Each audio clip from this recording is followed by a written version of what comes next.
Uh, Talvez a pergunta que eu vou te fazer agora já tenham te feito várias vezes e talvez tu já tenha refletido sobre isso também, mas é uma coisa que nós do campo da esquerda, a gente tem sofrido muito para tentar achar a solução disso.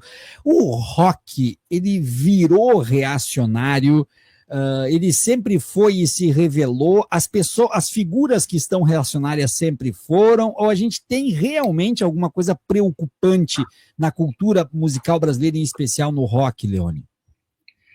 Olha, uma vez eu estava conversando com a Márcia Tiburi, né? A gente fez umas palestras sobre. É, engraçado, me chamaram para falar sobre algum artista e ela falava sobre filosofia, e aí eu tinha escolhido o Paul Simon, e a gente ficou falando sobre rock. O rock, até por ser basicamente do centro do império, né?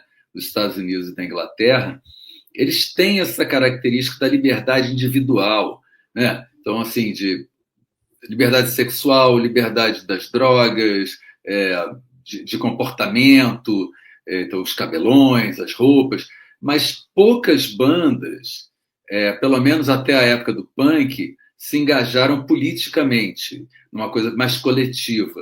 Era geralmente mais isso, contra a caretice, contra o sistema, né? Uma coisa às vezes meio hippie, mas nunca de um engajamento em lutas de trabalhadores, né?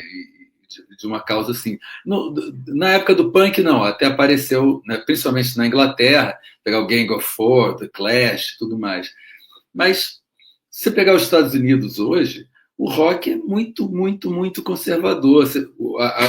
A cultura do rock é aquele cara do meio oeste que toma cerveja, tem o carrão e fica vendo jogo de futebol americano e minha vida é o rock and roll. Não tem não nasceu ligado a causas da classe trabalhadora. Claro que tem exceções, até no Brasil já teve. Mas o engraçado é que quando o rock apareceu no Brasil, né, nos anos 80, a gente estava saindo de uma ditadura. Então todo mundo parecia de alguma forma de esquerda ou pelo menos anti o imperialismo, antimilitarismo e tudo mais. Quando a coisa deu uma estabilizada é que você pode perceber essa diversidade. Tipo o Roger, né, do Ultraje. Ele já era um grande admirador dos Estados Unidos e do modelo norte-americano. Ele tinha morado nos Estados Unidos quando ele foi mais jovem e trouxe essa ideologia com ele que ele traz até hoje, né? E engraçado que os Estados Unidos hoje são, de repente, o país mais retrógrado do mundo, né? No que eles chamam de mundo livre, né? Virou o conto da Aya. Mas essas sementes já estavam lá, né? Já estavam lá nos Estados Unidos, e nessa época que ele viveu lá, os Estados Unidos estavam espalhando o terror anticomunista pelo mundo. Então, assim, de alguma forma, ele já era simpatizante, né, dessa coisa mais liberal, mais capitalista. Outros você percebe que eram legitimamente contra a ditadura, mas nem por isso eles eram de esquerda. Então você vê as pessoas que estão mais ou menos no meio do caminho. Acho que muito pouca gente da nossa geração sobrou com um pensamento mais à esquerda mesmo, né? Eu vejo em poucos colegas.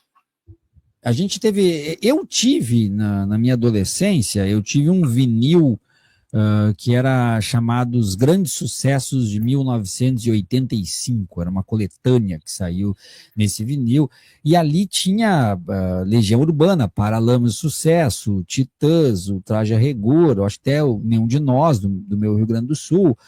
Então, a gente via que era um surgimento logo depois da ditadura de pessoas a favor da democracia, evidentemente, não necessariamente de esquerda. Mas as letras, muitas delas refletindo uma rebeldia, refletindo um grito engasgado de liberdade. E a gente observa, o Roger, como tu deu de exemplo, a gente observa o Lobão também, que tornou-se bolsonarista e olavista, depois largou o Bolsonaro e o Olavo de novo, começou a dar palestra um dia de um jeito, outro dia do outro jeito. a cultura, ela em si não é uma prioridade do campo da direita. Como é que se explica um músico que ele vive da cultura, mas ele defende uma ideologia que, no que puder cortar incentivo de cultura, corta? Eu não entendo muito, não. Para mim é um tiro no pé, é uma autossabotagem muito grande e uma sabotagem contra o país também, né? No capitalismo, a gente passou a considerar a cultura como mercadoria, né? Não como expressão do país ou como possibilidade de sonho, de libertação. É uma mercadoria. E aí quem tem dinheiro compra essa mercadoria, quem não tem dinheiro não compra. É mais um fator de desigualdade social. Quando eu toco em praça pública ou nos Sescs, que aí é super baratinho, eu me sinto, de alguma forma, participando da democracia, assim, que todos os cidadãos podem compartilhar da cultura produzida no país.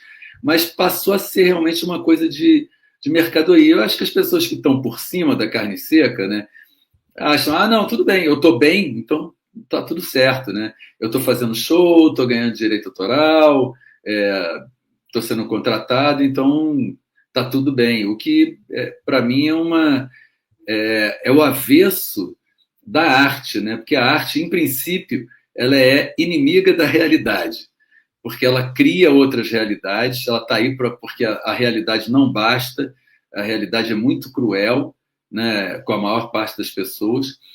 Então, assim, ser uma pessoa totalmente adaptada e ser incapaz de criticar a sociedade em que vive, eu acho que é quase deixar de ser artista, né?